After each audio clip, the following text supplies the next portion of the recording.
Iloilo City ginpaidalum sa Alert Level 2 sang National Interagency Task Force, epektibo subong adlaw tubtob Nobyembre 30. Epektibo subong adlaw Nobyembre 15 tubtob 30, liwat nga ipadalom ang syudad sang Iloilo sa Alert Level 2. Ini base sa nangin rekomendasyon sang National Interagency Task Force. Bangod sini, lakip sa mga pagbag-o sa pagsulundan, amo ang pagpahanugot sa paghiwat sa mga non-contact sports sa mga pampubliko nga lugar.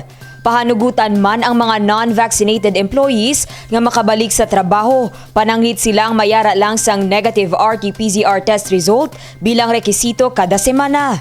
Sa pihak sini, padayon ang kampanya ni Mayor Jerry Treñas para sa lapnangon sang pagpabakuna kontra COVID-19. Luyag sang alkalde, manginhilway ang pagselebrar sang tanan sa Paskwa kag bagong tuig.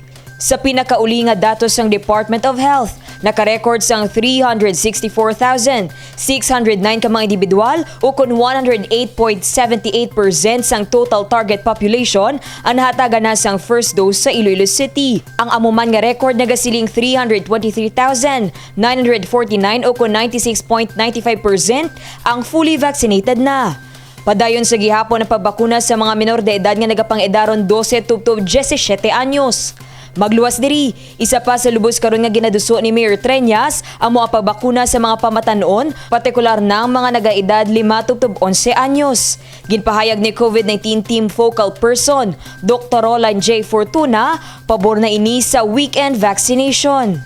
For this weekend, Sabado kag Domingo, may ara kita bakuna para sa mga minors 12 to 17 years old. Inigin obra sang syudad sang Iloilo because kita naton may ara ang mga working parents. Kay kung magpabakuna ang 12 to 17 dapat ang parents ara gid for the consent ang guardians ara man. So para way obra ang parents makaupod sa ilang mga bata, nag-schedule kita sang vaccination Sabado kag Domingo. Samtang, ang mga fully vaccinated naman nga mga Ilonggo sa nakaligad nga 6 kabulan, mahimo na makaangkon sang booster shot depende sa mangin pagsulundan sang DOH kag IATF. Dane Raffles para sa Level Up Patrol.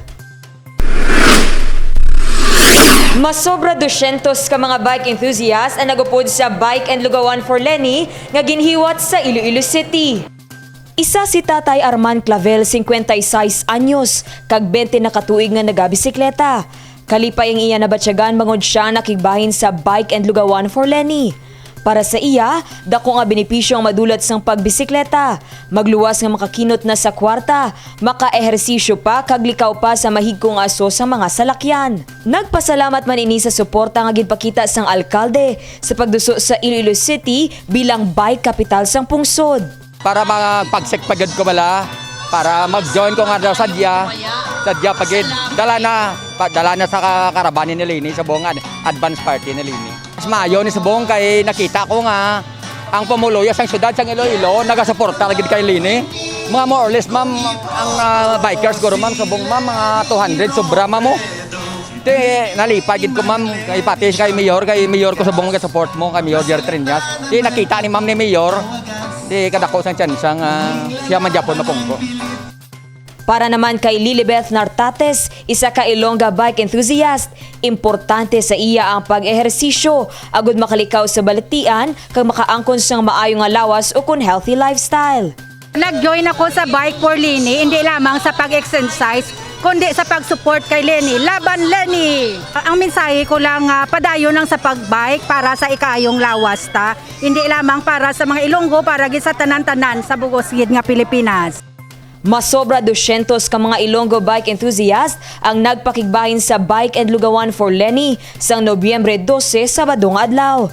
Nag-umpisa alas 7 sa kaagahon sa Esplanade 1 kag nagtapos sa Molo Plaza kung sa diin libre nga lugaw ang nabaton sa mga nagpakigbahin sa aktibidad. Ini nga parada ang may tinutuyong ang makapakita sang suporta sa pagduso sang Iloilo City bilang bike capital sang pungsod Pilipinas. Dane Raffles para sa Level Up Patrol.